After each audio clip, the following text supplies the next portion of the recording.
We are live. Hello, everybody. Welcome to the first Commoners Podcast live stream. This is going to be sort of an informal little thing. We thought that we would take the political compass test together because a lot of times when I talk about my views to a lot of modern liberals, very progressive liberals, people who are talking about identity politics and things like that, they don't kind of view me necessarily as a liberal.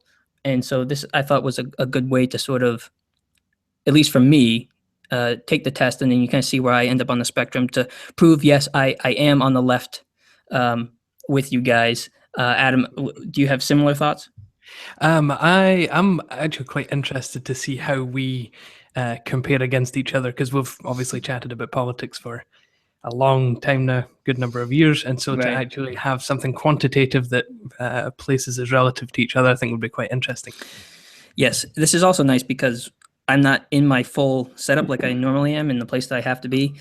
We were supposed to do this yesterday, but my daughter started puking on me not on me, but she started puking at 5:45 in the morning, and so that day was basically wasted.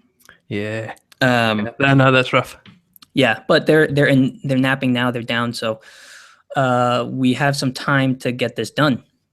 And provided we've got no interruptions, we should be able to get through the whole thing. But I assume that you might need to leave at some point if one of the kids wakes up. If one of the kids wakes up, I'll have to leave, and then we can continue this at a later date. But I ran through this yesterday. It shouldn't take us long. I'm hoping maybe a half an hour, depending on the conversation that we have. Right. So this is the political compass test. Basically, what it does is you answer, what is it, 30, 40 questions, and then at the end of it, it plots you on a 4-quadrant scale where you have the up and down axis, which would be authoritarian versus libertarian. And then you have the left-right axis, which is conservative versus liberal. So it's going to kind of plot us in a quadrant where we are libertarian, liberal, libertarian conservative, authoritarian liberal. So we can, I figure we'll just go through the questions, and then if we have really different results, we can share each other's screens. So sure. Question 1. If economic globalization is inevitable, it should primarily serve humanity rather than the interest of transnational corporations. I would take a guess and say that you would strongly agree with that one. Absolutely. I strongly agree with that. Yeah, that's probably where I lean the left the most. I am shockingly anti-corporate, if you haven't gathered that already. It's not that I think corporations are evil. It's just that I don't think that we should prioritize their interests over the interests of regular people. Well, especially when their interests can come at the sacrifice of the interests of the regular people as well, which is that. So in a sense, we're kind of being self-interested here. Yeah, pretty much. I would assume that you agree at least with that, maybe strongly even. No, I'm strongly agree as well. I'm not against corporations making money, but I think there is a moral necessity almost to share, not necessarily share, but if humanity and our economics and our politics globally is a closed system, then there needs to be kind of a dividing out of the profits from that system. Correct. And also, I look at it, I'm actually, like you, a big fan of the democratic socialist system, specifically the Nordic model. Yeah, right. And if you look at like Scandinavia, they have actually per capita more small business startups than the United States, because they do regulate large corporations, but they also do it in a way, or they foster private business, but they do it in a way that is not detrimental to the whole. Right. And that's just doesn't seem to be a balance that's been struck in the United States yet. Right. So question number 2, these are interesting questions because we're getting into nationalism, and I know that you are a nationalist, right? Yes, I'm a left-leaning nationalist, that's right. All right, so I'd always support my country whether it was right or wrong. I strongly disagree with that. Right. That doesn't surprise me, but what might surprise you is I agree with you. I would also strongly disagree with you. So this is where the left part of my nationalism comes in, essentially as if my country were to abandon the principles that I see as necessary, just, moral, then I would jump right out the ship. I would completely abandon it. So I'm a nationalist, but as soon as it begins, I'm a principled nationalist. Let's put it that way. Right. I've grown up in a post 9/11 United States where we have justified all manner of horrible things because we are us and they are them. And so I have a very strong reaction when you ask me this question, because absolutely our country has done many bad things in the past, even past 10, 15 years, not even counting anything before then. That it's just, you cannot support your country. And this will be interesting when we get into our episode on patriotism, is that, a lot of people view patriotism as, just an undying devotion to your country, no matter what, where I kind of view it as holding your country accountable. And so I think the most patriotic thing is not to support your country when it does evil and does wrong. Right. No one chooses his country of birth, so it's foolish to be proud of it. What do you think? I actually agree with that statement, not strongly, but I sort of agree. The thing is, like we were talking last time, America is there's not really a ethnic nationalism. It's more of a civic nationalism in the United States. So I don't really have a cultural identity to kind of look at for myself in the American context. Sure. So I'm happy to have been born in the United States, absolutely. But, it is sort of a stroke of luck, a roll of the biological dice, I guess, that I was born in the United States. So. Sure. I would disagree with this statement. I think that it's perfectly fine to be proud of your country. A lot of who we are, both in terms of our values, the things that we hold dear, are largely thanks to the people that came before us. And when the people that came before us also have a shared history and a shared culture as we that we share in, I think it's okay to be proud of that. So yes, I'm proud to be Scottish. I'm proud to be descendant from a line of Scots. And so when my country has done a number of important things throughout history, then I don't think it's a bad thing to be proud of. It obviously has its limitations, going back to the question before, but right. I don't think it's bad. Or I guess the lens that I'm looking at it through is just I'm proud of my country when my country does right.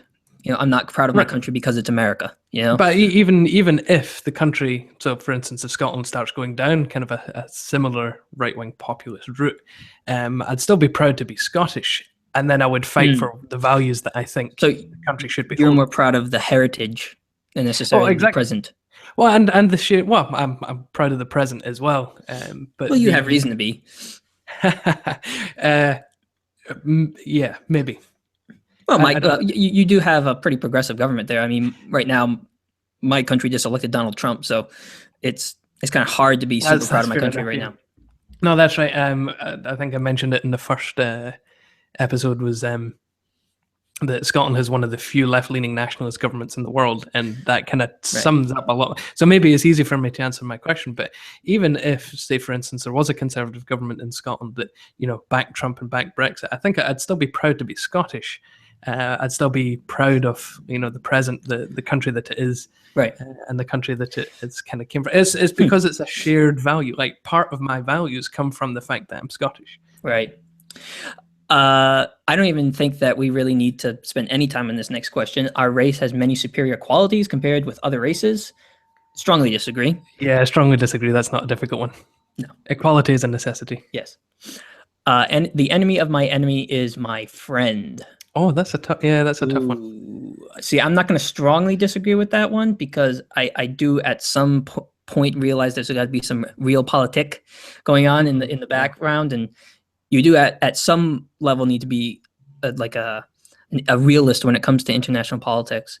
But personally, I wouldn't say no. The enemy of my enemy is my friend. I realize that sometimes that's the way it works out in international politics. Right. But on principle, I would disagree with that statement. I don't think that I think each individual actor should be judged on their own merit, not necessarily they're the enemy of your enemy. For instance, we have Saudi Arabia, who is allied against us, at least in word, against al-Nusra and al-Qaeda in Yemen. But I would hardly want the United States to call them our friend because they're a horrendous country with a horrendous government. So on principle, I disagree. I can't strongly disagree with it, though, because I do tolerate it in certain circumstances. Sure, and I think even the case of the U.S. Formerly supporting folks like Bin Laden, the enemy of my. So Bin Laden was an enemy of the Soviets, and so America backed the anti-Soviet, and then look what happened. Yeah, exactly. Back when it was the Mujahideen. I mean, you had what's her face, I'm blanking on her name, Margaret Thatcher. You had her making speeches to the Mujahideen, calling them freedom fighters back in the 80s. Right, exactly. And they turned into the Taliban and Al Qaeda. Right. I would agree. I would agree with you in that. I would disagree, but not strongly, because I do think that there is. Okay. Military action that defies international law is sometimes justified. Again, I'm going to have to go disagree here, but not strongly. Right. Okay. I think that if there's like a genocide going on and we know it, then you kind of just have to take action. But then again, I mean, you're looking at, I don't know, I might have to change my answer on this one, because the Bush doctrine of unilateralism and unilateral action in international politics has landed us in some really shitty spots. Yes, it has. Oh, that's so hard. But is it justified though? So even if the outcome is negative, is it still justified? Well, I mean, you kind of, but that's the problem. We have the benefit of hindsight, but we do know that they were lying to us about WMDs. That's the problem. Sure. And I guess there's a thing as well, like we can also, depending on who's answering the question, define justified. Yeah. So maybe I would answer disagree with a caveat in that, sometimes it might be justified, but I disagree more often than not. Sure. I'm actually flirting between agree and strongly disagree. So I'm literally quite torn on the issue. Yeah. Because I do see cases. I do wish that this test had some more gradients in the answer. Yeah, well, rather than just strongly disagree or disagree, because I'm somewhere between disagree and agree, but I'm not quite all the way to agree. Right. Okay. I will probably go right in the middle and go disagree myself. Because I would actually on principle strongly disagree. Right. But then again, I don't necessarily always trust international law, or that the international community is the ultimate arbiter, whatever that word is. Arbiter. So I'll go in the middle there and just lightly disagree myself. Next question. There is now a worrying fusion of information and entertainment. I would strongly disagree with this. I mean, this podcast is an example. Although I'd like to think we're a little bit more objective than a lot of the newstainment that you see out nowadays. Well, right, and I don't think this question is necessarily for now, because I do think maybe 10 years ago you had this worry that it wasn't the fusion of information and entertainment. Now we'll get far more of the fusion of information and opinion. I think that's far more of an issue. Oh, wicked. I agreed that, information and entertainment is not necessarily a bad thing. You can portray information in an entertaining way, but I think opinion is the far greater problem than entertainment. Right. So yeah, but I think I know what they're getting at. So it's the desire to entertain, perhaps make a profit while passing over information, and so the first process influences the second. Kind of like CNN. I mean, or people like that. Like when that not to say this wasn't a big story, but they spent so much time on the Malaysian airline flight, over a lot of other substantive things that were going on. Like they literally had people going on there throwing stuff against the wall, like the plane had been sucked into a black hole.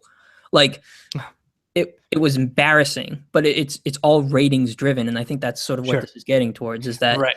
it's more driven towards what's going to get ratings, not necessarily what should be being reported. And I think the media is, to their credit, sort of understanding that now that Trump has been elected, is because one of the reasons that he rose so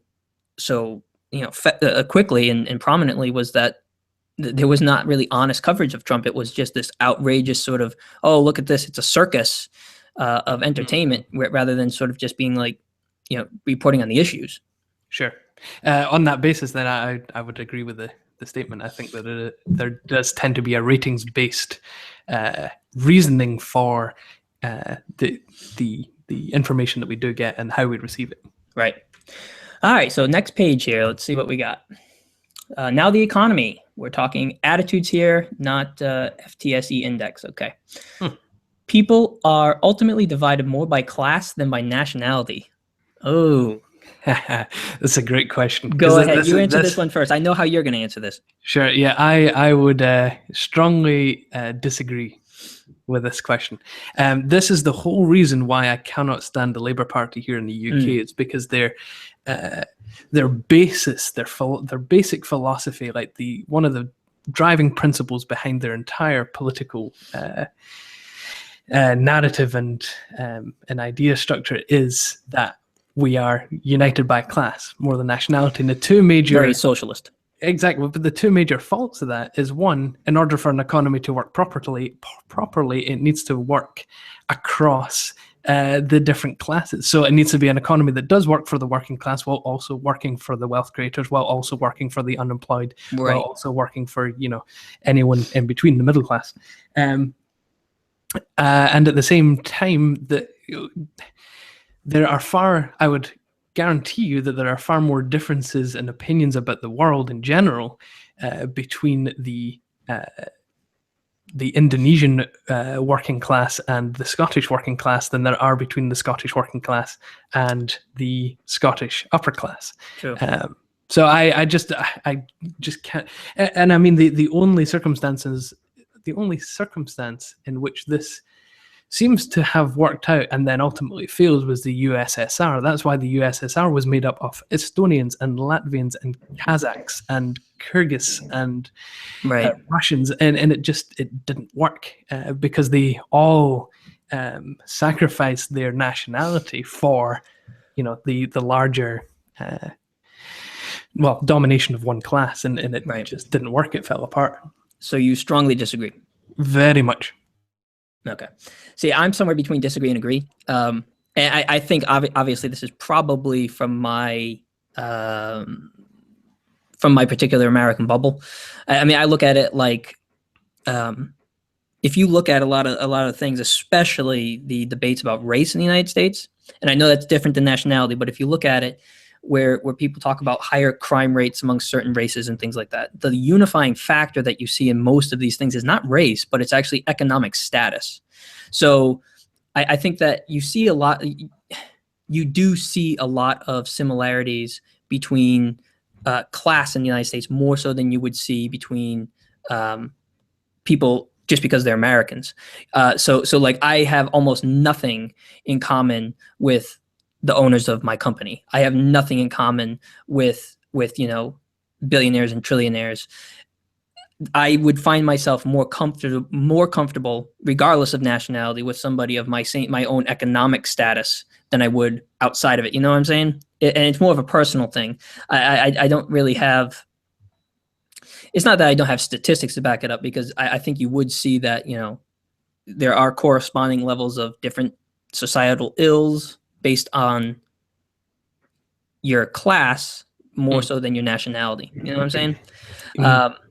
And so, yes, I agree with you where you would say, the Indian middle class versus the Scottish middle class has very little in common. But I would say that, at least in the United States, I find that you probably identify more with people of your own economic status than you would necessarily by just because you're an American. You know what I'm saying?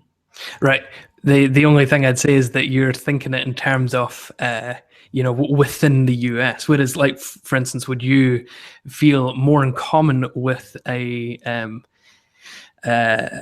Japanese middle class worker and yourself, or with, the boss of your company? And my guess is that you would have more shared values and more Yeah, well, yes, right. similarities Because with your boss than with we the have much Japanese different and that. cultures, right? Right, exactly. Yeah, so I guess ultimately I'm going to have to go with disagree, but I'm hovering in between the disagree and agree. But I mean, Sure. that's my inner socialist coming out, I guess. Right.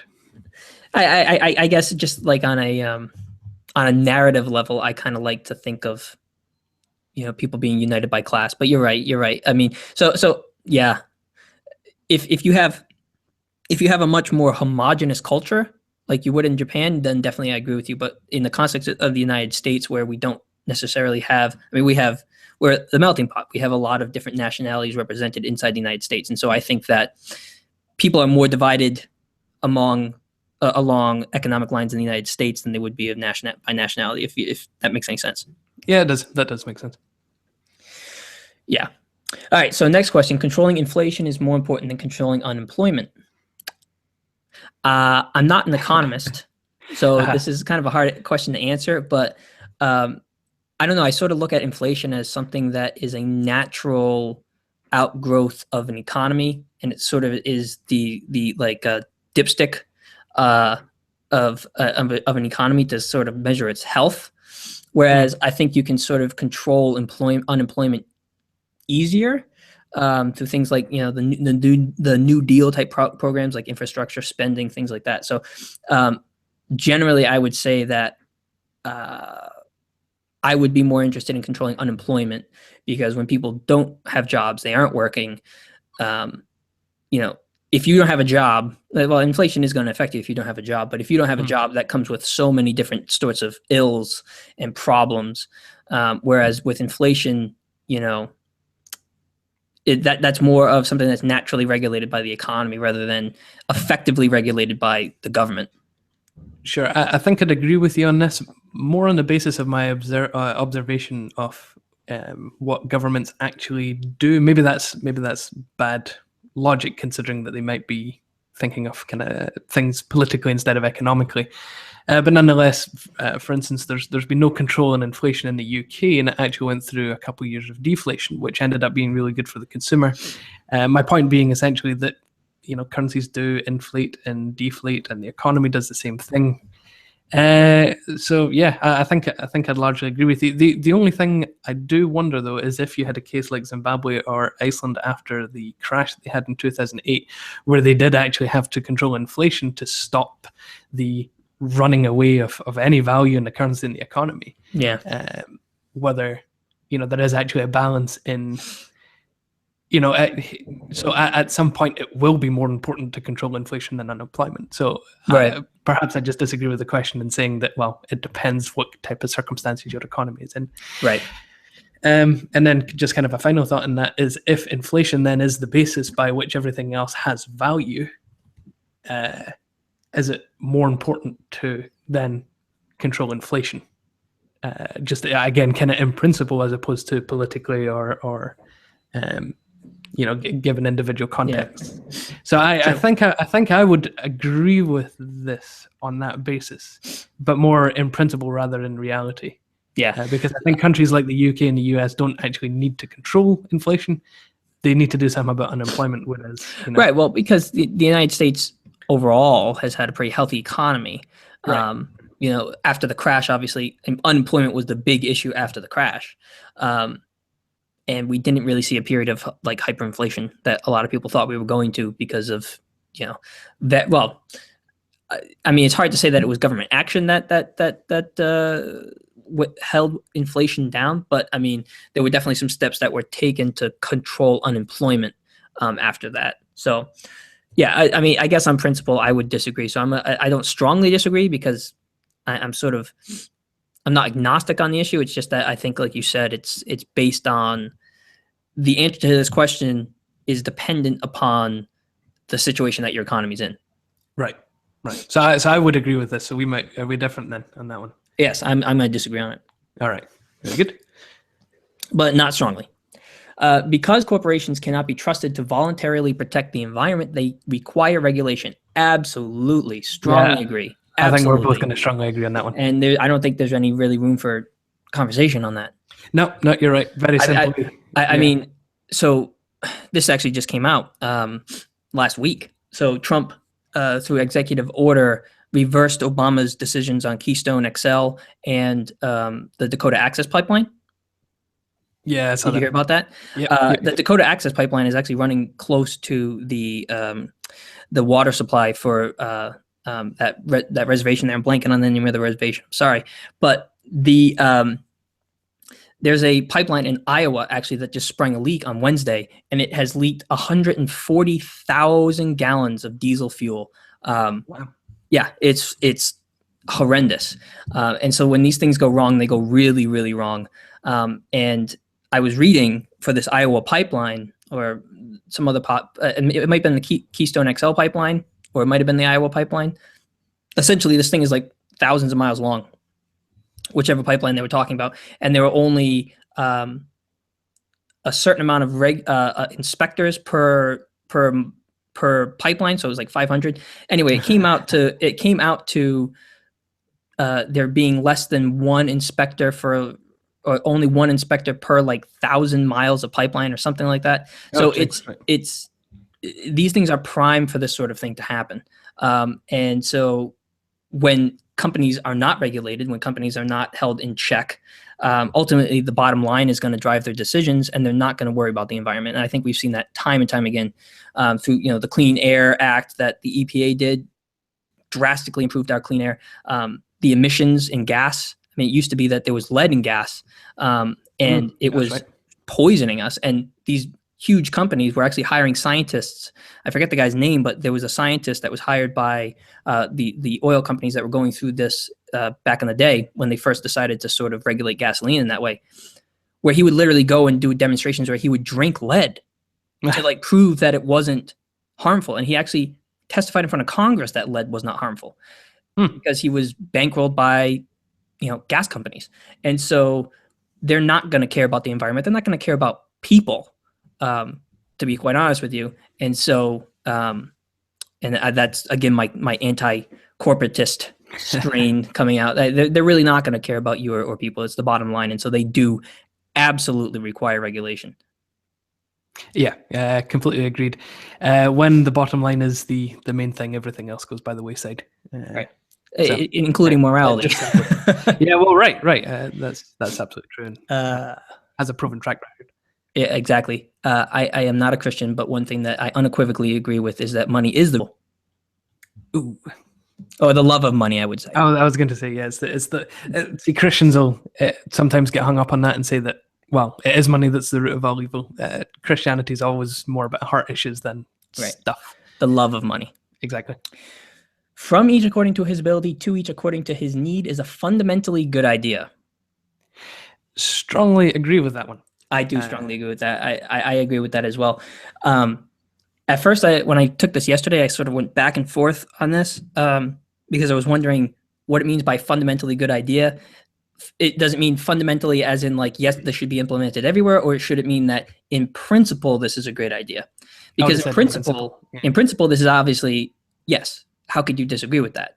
Right. If you have the ability to produce X, but you require X, then a just, reasonable, humane, caring society is going to take what you can produce and give you what you need. And so fundamentally, it's a great idea, but implementation has been always the problem. Right. And the only thing I kind of got caught up on is the word need. It's like, well, how do you define need? What is a need? Is internet access a need now? It's a shifting dynamic. I mean, it really is. I would say yes. Nowadays, access to internet and even a phone or cell phone is a human right. Is a human right. Right. I mean, there are so many times where the right gets hung up on the right, at least in the United States, gets hung up on what is a human right.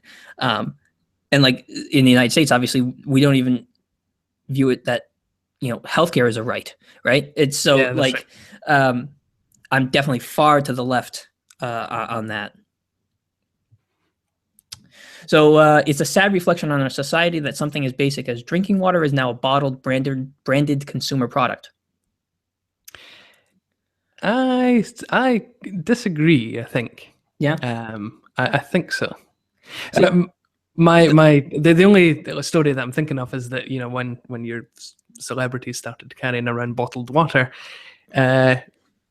the number of people drinking water went up.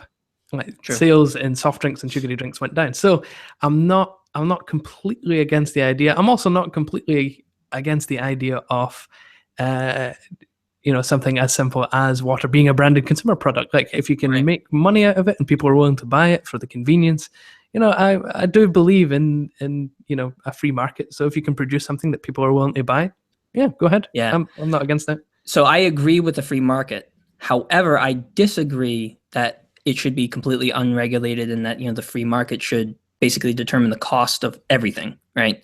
So one of the big things that essentially I think that there are areas in which the profit motive should not be there, like, healthcare, for instance, education, for instance. So I have a hard time, not necessarily a hard time because I understand that people buy it, but I do have trouble with the fact that in a lot of places, free public water is not available, right? So like, yeah, if you want to, like my parents, for instance, they buy their water, they pay for it through, it's, I don't know, some sort of aquifer or whatever. It's not supplied for free. Really? No, it's not. So I disagree when that's the case. Yeah, obviously, if you want to bottle it, sell it, sure. But it is a necessity of life. And so I think that there should be no circumstance in which that you don't have access to free, clean water. You know what I'm saying? So I don't think I'm going to disagree with you here. Yes. I'm going to disagree with the question. Yes, I don't necessarily think it's a sad reflection because we are a capitalist economy.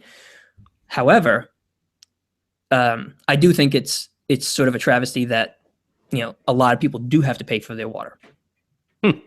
I'm surprised by that. I mean, so here in the UK, you will get water charges, but I think everywhere in the country is supplied by the council, the local government, and then you pay a tax essentially to maintain the system. So, that's surprising. Yeah. Yeah. Oh wow. Okay.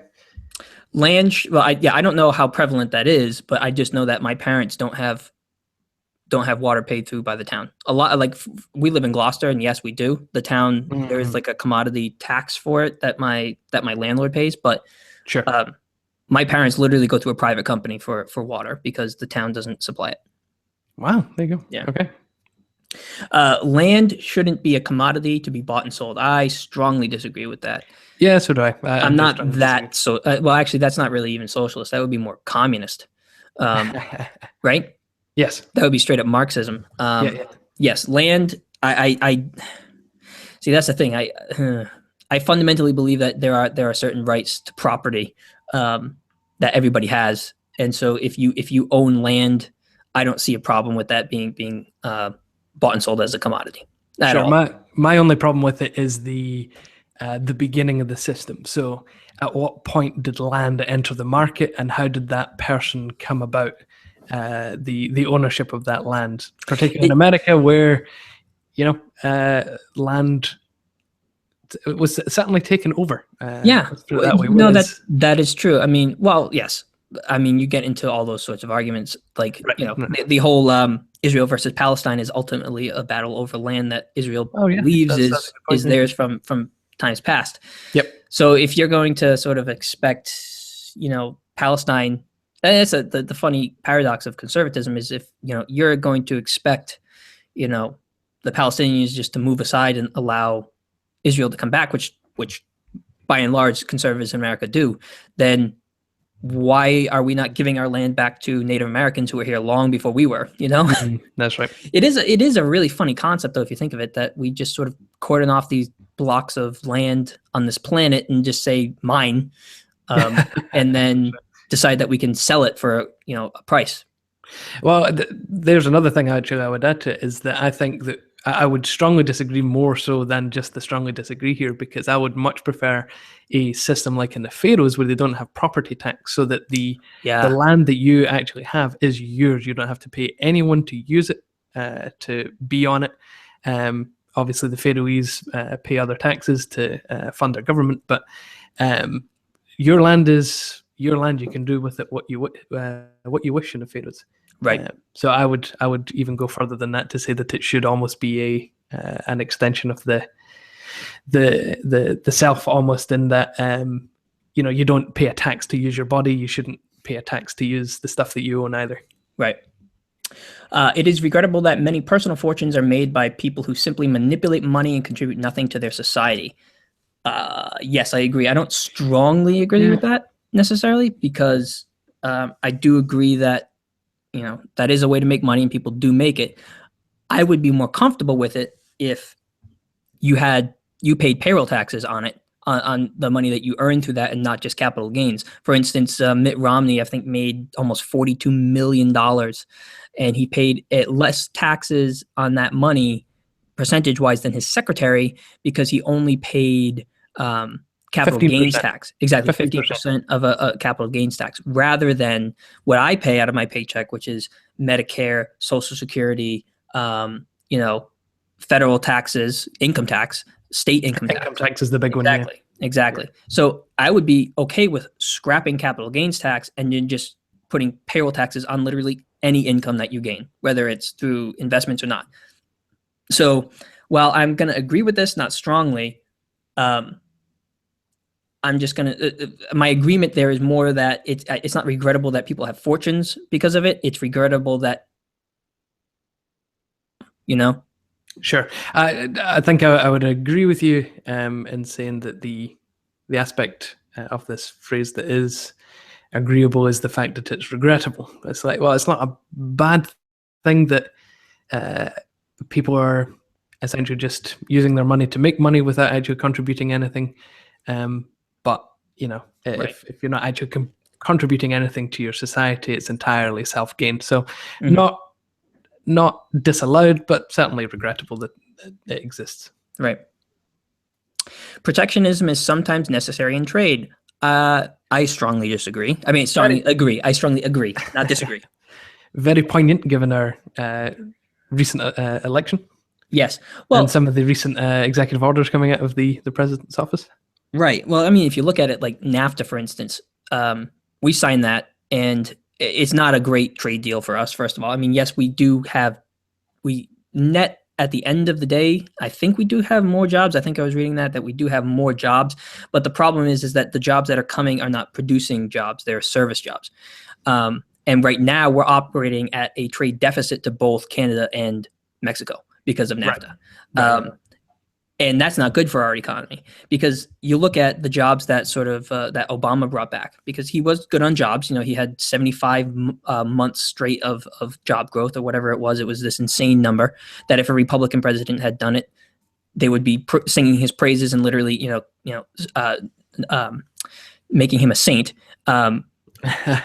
But the jobs that he brought back are typically service-oriented jobs that are lower salary, because we don't produce anything anymore. We don't have things that are being shipped out of the country. Sure. So it's people working at McDonald's, and not to say that that's bad, or like working at Walmart. So instead of making the things that are sold at Walmart, they're selling the stuff at Walmart. And so now you have a situation where half of Americans make less than $30,000 a year. Right. Yeah, exactly. So, and I think that's American households. I don't even think that's an individual. So you're making less than $30,000 a year. That's not a lot. That's not a lot at all. That's not enough to support a family on, for sure. I would tend to agree with this one, I think, but only slightly. Again, I think I'm more of a free market type of guy more than I surprise myself sometimes at how free market I am sometimes. I do think that there's a lot of problems that are solved just by letting the market kind of do its thing. And so I think one of the biggest examples of that is the European Union, where you've got a European-wide market where there is essentially no protectionism at all.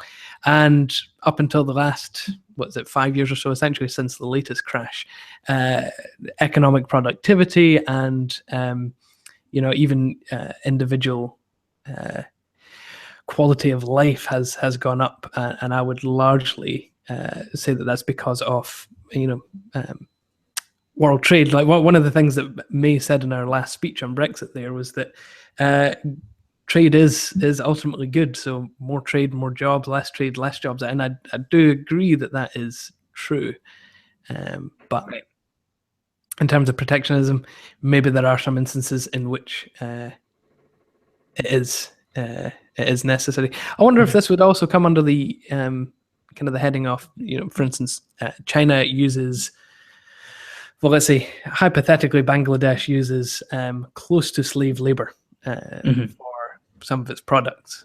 I think we had a Bangladeshi fire, for instance, so workers' rights and protection might not be the best in Bangladesh. Is it protectionism then to say to Bangladesh, well, we're going to put a tariff on your imports until you straighten up your quality of working conditions for your workers? Is that protectionism, or is that something else? I think that would just be sort of something else, because protectionism is more like you're making a deal, but you are making a deal that is beneficial to you. So it's not necessarily going to be beneficial to us for Bangladesh to raise its standards, because the products that we'll get from there are cheaper, really. So you're not necessarily looking out for the.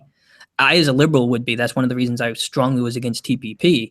But protectionism isn't necessarily about worrying about the jobs, the working standards of people in other countries. It's more worried about the availability of jobs and high working standards and high, incomes for people in your country.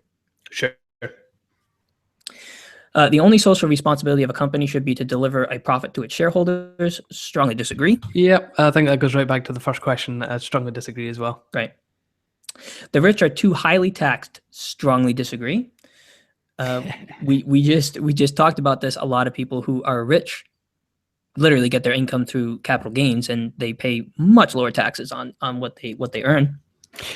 I actually should probably figure out what the capital gains equivalent is in the UK, because I'm assuming here, and I'm going to go with disagree, but that's disagreeing on the basis that I think that even capital gains, essentially all profit throughout the year, is taxed at 45% for anyone earning over £150,000. That's the UK. Year. That's the UK. I think that's the UK. Yeah, that's not what's going on in the United States. Oh no, I know. So, but I'm saying that the rich are too highly taxed. I'm disagreeing with that. Well, when people say that the rich are too highly taxed in the United States, I just can't help but not scoff, but I laugh, because they obviously don't understand history. When the American economy was doing the best, when we had the most jobs and the middle class was actually born in the United States, because we didn't always have a middle class. That wasn't something that was there. It was sort of born after World War II, when we became this industrialized, or this really industrial superpower. And, a lot of the New Deal programs helped with that as well. But we had the highest level of union membership ever in the 50s and 60s, when we had the best, the richest middle class in the world. And the top marginal tax rate, and we're not talking top tax rate, we're talking marginal, so it's above whatever amount. I forget what the amount was, but it was over it was in the millions. So if you earn something over X amount, the top marginal tax rate in the period post-war was 90% until the 70s. Right. And right now that's, right. I think it's 35, I want to say, maybe a little bit more than that. Right. Yeah. So when people say, "Oh, the rich are too highly taxed," I'm like, "Are you kidding me?" The top marginal tax rate now is 35%.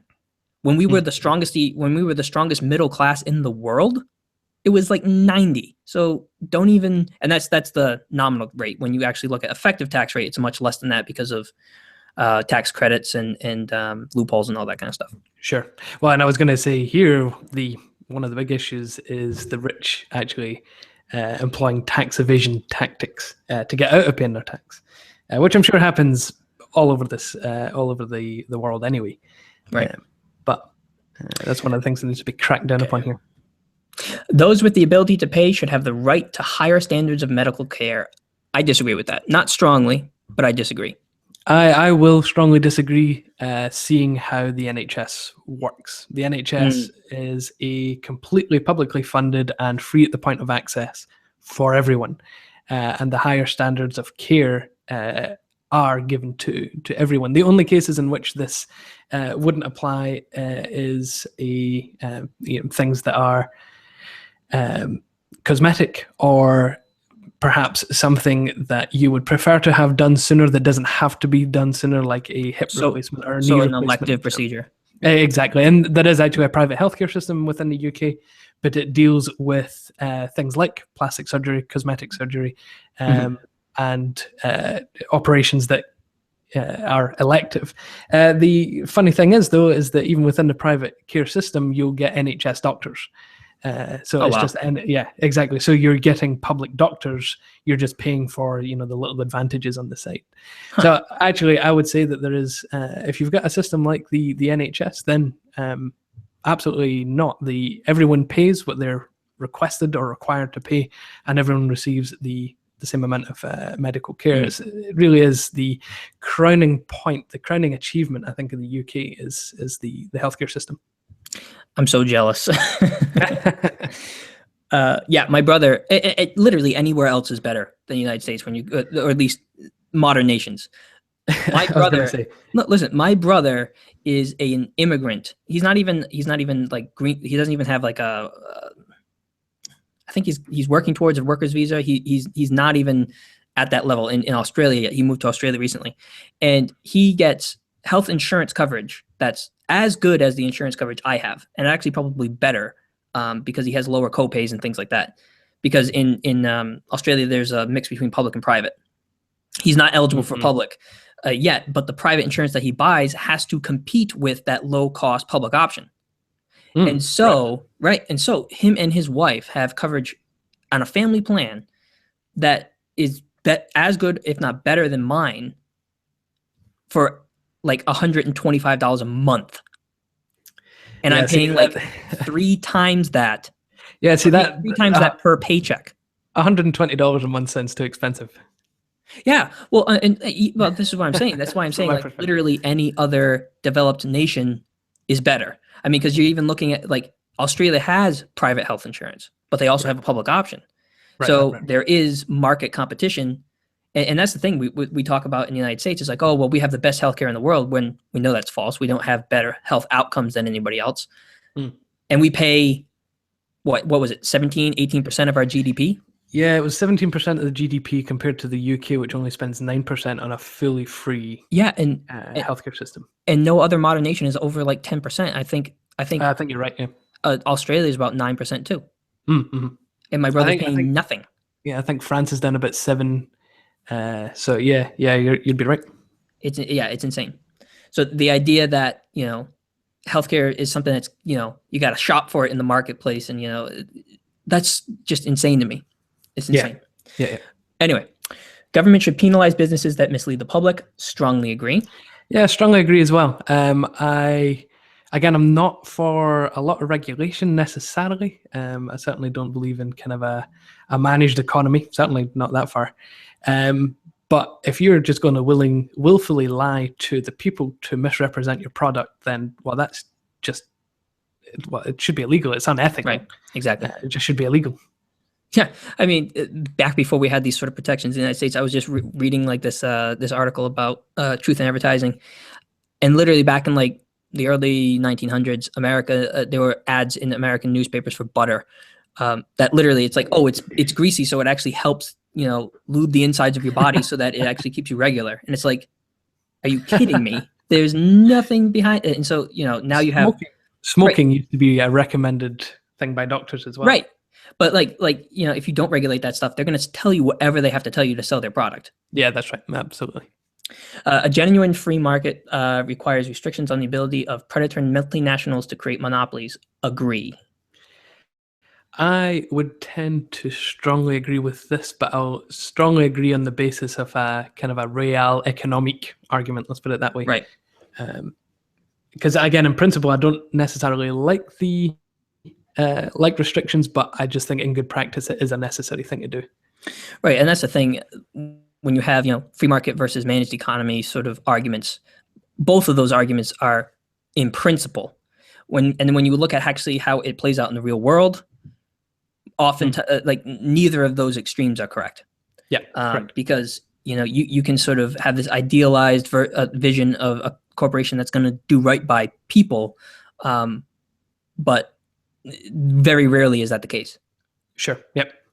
The freer the market, the freer the people. I don't strongly disagree with this, but I do disagree because, especially in a capitalist economy, the problem with completely free markets is that wealth automatically tends to concentrate towards people who already have massive amounts of capital.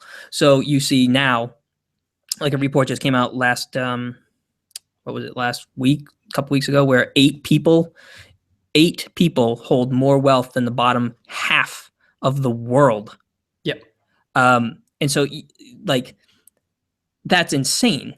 That level of inequality, there's literally, there is nothing. There's no way that those people worked that much harder than everybody else to have that much more wealth. It's just not possible. And the thing is that over time, as you gain capital and as you have the capital, these people's kids are never going to have to work a day in their lives, because the structure that we have the system now is that, when you have massive amounts of resources and, the market is free for you to do whatever, like completely free for you to do whatever you want with it, you end up with stuff like, Victorian England and sort of the wealth disparity that we see now. Right. I will actually agree with this. I think since the deregulation of the markets in the 1980s here in the UK, we have seen our quality of life rise significantly. And I do think that that's on the basis of the free market. So I will, I get what you're saying, but I do wonder if that's kind of an American context in which I would actually question the freedom of the market, even though it's... So I would definitely, I mean, the reforms of the 80s here were not long-term good. I mean, I think they ultimately led to what we're seeing in the collapse of the middle class. Right. I mean, literally, wages have not risen, substantively since the 1980s. But that's not a market thing, though. That's a political issue. I mean, if it was left to the market, you would see perhaps a significant drop in wages in certain sectors. But again, that's not the freedom of the people, though. Well, I guess perhaps it limits their options, but that's not necessary. Well, I guess it depends how you define freedom. But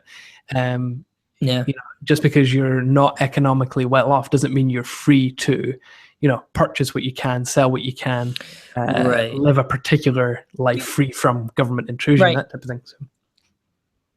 Yeah, I mean, I guess I just kind of don't like the structure of the question. Like you said, I mean, a free market doesn't necessarily lead to freer people, right? I don't. I'm trying to think of a modern example. So, are people in China freer because of the rise of capitalist philosophy within the Chinese economy? That's a good point. Maybe. It's tough to say. Yeah. Singapore, when it became one of the Asian tigers, did people gain more freedom as the economy became more free as well? I think there seems to be correlations anyway. Right. Whereas countries that control their market, often tend to have a tendency to control their people, whether it's properly correlated or not. All right. I don't know. All right. So let's try the next page here. All right. Where are we? Personal social values. Now look at some of your personal social. Okay. Abortion, when a woman's life is not threatened, should always be illegal. I strongly disagree. I will strongly disagree as well. I don't like the idea of the state having a say in anybody's person. We've talked about this. Body, so. We've talked about this at length before, off air, where abortion should be legal. It should be unnecessary. Yes. I mean, we should have access to, we should fully fund things like Planned Parenthood and fully fund,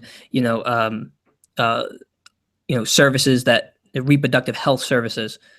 And if you do that in states that you do see that, you see lower levels of abortion because it's just not necessary. Right. Yeah. So I would tend to say that abortion is both unethical and immoral.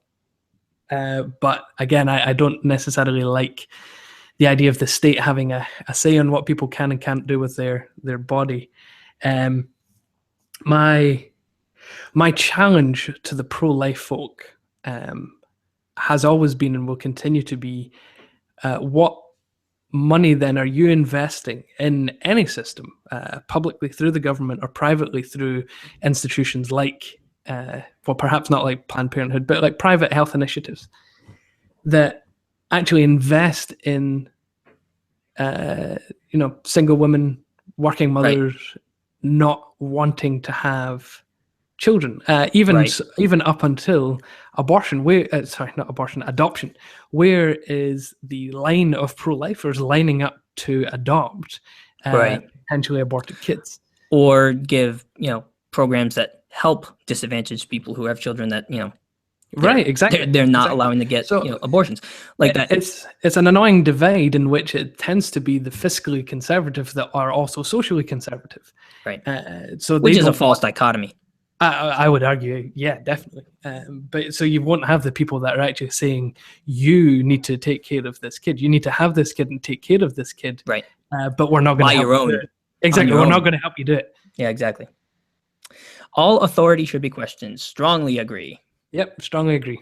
That is just a fundamental part of my worldview. Traditions, authorities, everything needs to be questioned. So. I am the same. An eye for an eye, a tooth for a tooth. I disagree.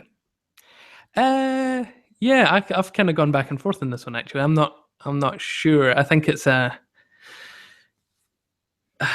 I would probably disagree with you as well. I tend towards the idea of grace and forgiveness rather than outright kind of tit for tat punishment. Yeah, exactly. So this question sort of implies for me it's not self-defense. Literally, it's an eye for an eye. It's like a vengeful sort of thing, where I don't think that I wouldn't ever say that that's morally justified. Right. See, I would tend to put it in terms of kind of social investment almost. So you invest in someone by grace or forgiveness, and hopefully they pass it on later on, Right. and ultimately everyone is better off for it. So. Taxpayers should not be expected to prop up any theaters or museums that cannot survive on a commercial basis. Strongly disagree. Culture is very important to invest in. But for the state to invest in it? Oh yeah, absolutely. I think it's important. I mean, there are state funds. I'm not saying that they should be funding them entirely, but I mean, you look at like state parks, national park services, which are these conservation sort of attempts at conservation of the wilderness. Stuff like the Boston Museum of Science receives federal funding.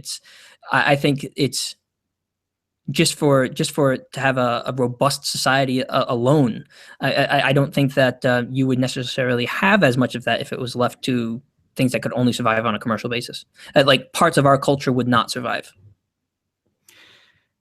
Yeah, probably. I would disagree. I wouldn't strongly disagree. I just feel slightly uncomfortable by the idea of the state jumping in to protect certain aspects. Because again, when it comes down to the reality of it, well, can the state choose to protect some aspects of the culture and not others? Could we actually say that it could do that in an ethically, moral, unbiased type of way? I'm not entirely sure. Nonetheless, I do appreciate, for instance, and actually this might be quite nationalistic of you in a sense, is that there are things that we value as a culture that we think should be maintained, and we're even willing to allow the state to do that. I just think that federal funding should probably be made available across the board for these sorts of things, and then that way you sort of get away from the potential conflicts of interest that the state might have. Sure. Before the next question, actually, we might need to call time out for a second. Okay.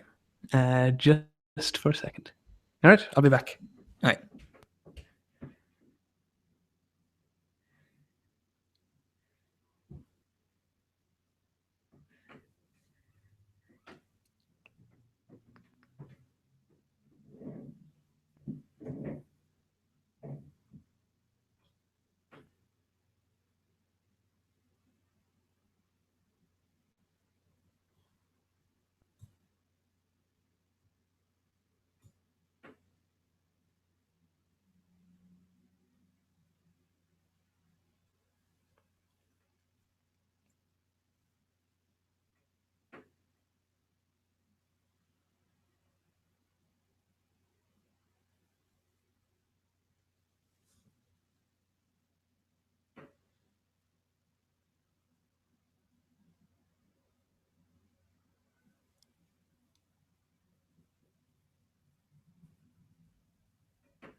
And we're back. Awesome. All right. Yeah, let's get this going. I don't know how much longer my girls are going to be asleep. Sure. Schools should not make classroom attendance compulsory. I just strongly disagree. Yeah, strongly disagree as well.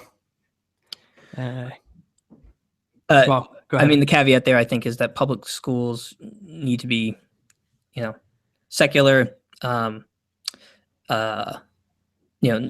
sort of unbiased, essentially, Sure. and not stuff like you would have where state schools in Saudi Arabia teach like Wahhabism, things like that. That's where I think it becomes dangerous. But in the context of the United States with a free, open, liberal society, any free public education should be compulsory, I think. Yeah, I think it's just necessary for not only training your workforce, but also for just creating good citizens with a capability of thinking. So yeah, Right. It should be compulsory. All people have their rights, but it's better for all of us that different sorts of people should keep to their own time. Yeah, strongly disagree. I don't even think that warrants a discussion. No, yeah, I would strongly disagree with that as well. Good parents sometimes have to spank their children. I slightly agree with that. Yeah, no, I'd agree. I don't strongly agree with it. I don't think that it should be an overused form of punishment, but it's definitely something to keep in the arsenal. So yeah, it's a thing in which I don't think I could see my wife and I actually spanking our kids, but at the same time, there are certain kids that just need a good tap on the backside, or it's. If you use it correctly and it's not something that's like a fear-based, every time they screw up, they do it. You do that. Yeah, absolutely. It is good. I mean, I personally have only had to spank my daughter once or twice, and it's for egregious forms of disobedience where it's like, she's not listening at all. She's hitting me. She's, yeah, exactly. So never done in anger. Never done in anger. Okay. It's natural for children to keep some secrets from their parents. Agree. Yeah, strongly agree. My daughter is waking up. Oh dear. So I'm going to have to go take care of that. I guess we're going to have to do part 2 of this. Yeah, I guess so. I'll keep this up and maybe we can continue it later on tonight. Sure. Sorry, everybody. We'll be back.